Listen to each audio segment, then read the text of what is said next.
Today's lecture is about a simple but important question. What does it actually take to learn? As teachers, we often focus on what we present, our lectures, slides, assignments, and explanations. But research consistently shows that learning does not happen because teaching occurs. Learning depends on what students actually do with what we design. So in this lecture, we will shift perspective. Instead of asking, how should we teach, we will ask, what is the learner doing during the learning process? We will look at how different learning theories, behaviorism, cognitive theory, social learning, and others describe this process. Rather than treating them as competing ideas, we will see how they fit together into a broader understanding of formal learning. The goal of this lecture is to give you a practical, research-based picture of how learning works, and what that means for how we design teaching and learning environments.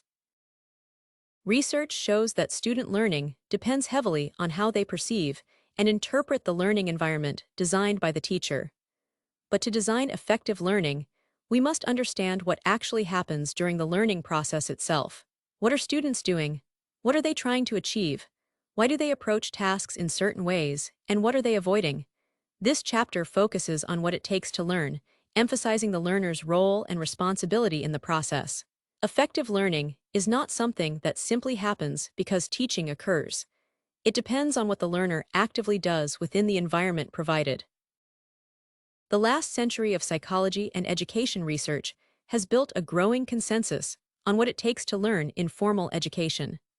Psychology studies how humans learn naturally from their environment, while education designs environments where learners acquire knowledge already developed by experts. Although learning theories have competed, behaviorism, cognitivism, constructivism, social constructivism, and others, they are not mutually exclusive. Each contributes part of the picture. Today, the focus is less on debate between isms and more on integrating perspectives to build a comprehensive understanding of formal learning. Behaviorism focuses on observable behavior rather than the internal learning process.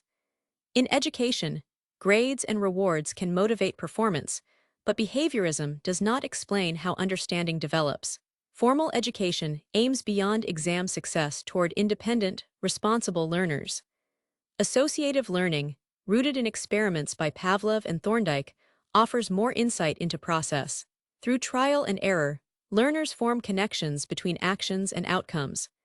This connectionist view underpins modern neural networks and helps explain how basic skills, such as reading and numeracy, develop.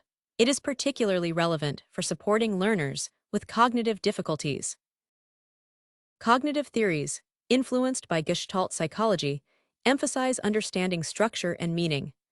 Learning involves reorganizing knowledge to see relationships between actions and outcomes. Teaching should therefore present meaningful problems rather than isolated rules. John Dewey advanced experiential learning, arguing that learners build knowledge through acting on ideas, observing consequences, and reorganizing understanding. Learning is a continuous cycle. Teachers must design structured experiences that help learners recognize what is important within complex tasks. Lev Vygotsky emphasized the role of language and social interaction in learning. Articulating ideas through discussion develops understanding. His concept of the zone of proximal development highlights how learners achieve more with guidance than alone. Communication allows knowledge to pass between generations. However, teaching is not simple transmission. Learners must interpret explanations, and teachers must adapt communication. In mass education, this dialogue is limited, making articulation and peer discussion especially valuable. Formal education requires learners to interpret complex texts and representations. Research on deep and surface learning shows that students who seek meaning, connect ideas, and examine structure achieve more complex understanding. Those who focus on memorization often distort meaning and develop misconceptions. Effective teaching must clarify conceptual structure and help students discern it themselves. Misconceptions often arise from poorly structured explanations or subtle textual cues that students miss. Developing structural awareness is therefore essential. Constructionist approaches emphasize learning by doing and producing something tangible. Learners build understanding through action within a meaningful environment. Two types of feedback support this process. intrinsic feedback, natural consequences of actions, and extrinsic feedback, teacher guidance. Intrinsic feedback promotes independence, while extrinsic feedback can accelerate improvement if not overly directive. Effective learning environments balance both forms. Collaborative learning combines social interaction with production. Students must not only discuss ideas but produce a shared output, such as a report, design, or presentation. This process forces negotiation, clarification, and reflection. Producing something together motivates deeper engagement than discussion alone. Collaboration strengthens conceptual understanding by requiring learners to defend, refine, and integrate ideas. Across the last century, psychologists, cognitive scientists, and more recently neuroscientists have studied how people learn. What is striking is not radical disagreement, but broad convergence. Despite new methods and technologies, the core understanding of learning in formal education has remained surprisingly stable. Schul's work in the 1980s captures this well. Effective teaching is not about transmitting information. It is about designing activities that require students to engage in the kinds of thinking that lead to the intended outcomes. That means selecting appropriate content, understanding the cognitive processes students must use, and recognizing that prior knowledge shapes what students can and will learn. In other words, learning does not begin from zero. Students interpret everything through what they already know. If we ignore that, they may reproduce information for an exam, but fail to integrate it into their understanding. The research foundation here reinforces something many experienced teachers already suspect. Learning depends on active engagement, structured thinking, and thoughtful design. One of the most influential syntheses of research comes from the U.S. National Academy of Sciences. After reviewing decades of studies, they identified three core principles that consistently explain how learning develops in formal education. First, students come with preconceptions about how the world works. These are not minor details. They shape how new information is interpreted. If teaching does not actively engage these preconceptions, students may memorize new material for a test, but later revert to their earlier understanding. Second, competence requires more than isolated facts. Students need a deep foundation of factual knowledge, but that knowledge must be organized within a conceptual framework. Without structure, information remains fragmented and difficult to retrieve or apply. Third, metacognition is central. When students learn to define goals, monitor their progress, and adjust strategies, they become more independent learners. This is not an add-on skill. It is fundamental to sustained development.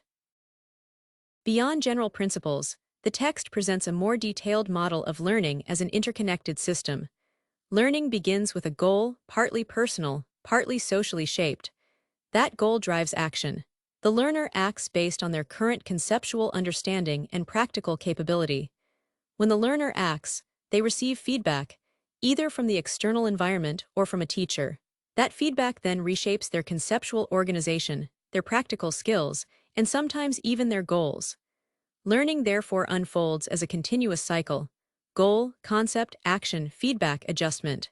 This model helps explain both progress and breakdown. If feedback is unclear, if goals are misaligned, or if the required action exceeds the learner's capability, the cycle weakens. Learning is not a single event, but a dynamic, iterative process where each connection must function. Importantly, this applies whether learning is implicit, informal, or formal. The mechanisms are fundamentally similar. If learning works through these interconnected cycles, teaching must deliberately support them. First, the learner's personal goals must be aligned with the goals of the course. Without that alignment, engagement weakens. Second, the teacher must model and deconstruct complex actions. Students need to see what expert performance looks like, but also understand its structure. Tasks must fall within their zone of proximal development, challenging, but achievable with guidance. Third, conceptual organization must be made explicit. It is not enough to present content. The internal structure of ideas must be clarified. Finally, meaningful feedback is essential, both intrinsic feedback from tasks and extrinsic feedback from the teacher. Teaching, then, becomes the careful design of all these connections. The final issue concerns digital technologies. While interaction forms are changing, through online discussion, text-based communication, and mediated feedback, the fundamental mechanisms of learning remain constant. However, we do not yet have fully developed theories that explain how social and emotional dimensions operate when interaction is digitally mediated. The absence of physical presence, immediate feedback, or embodied cues may affect how the learning cycle functions. This places a responsibility on teachers. We must interpret how new environments influence goals, feedback, collaboration, and engagement, but we do not start from scratch. The psychological and cognitive foundations of learning still apply. The challenge is to adapt design thoughtfully without abandoning the fundamentals of how humans learn. This chapter explores formal learning from the student's perspective. Learning is a complex human interaction that has been studied from many theoretical angles. Rather than viewing these theories as competing, we can see them as complementary. Each highlights a different dimension of learning, and together they provide a richer, more integrated understanding of what it takes for students to learn effectively. Drawing on research from cognitive science, psychology, neuroscience, and education, the chapter presents a general consensus about learning. Learning is an active process. Students use concepts and practice to produce articulations and actions. These generate feedback through teacher communication and environmental information, which then reshapes and refines their understanding and skills.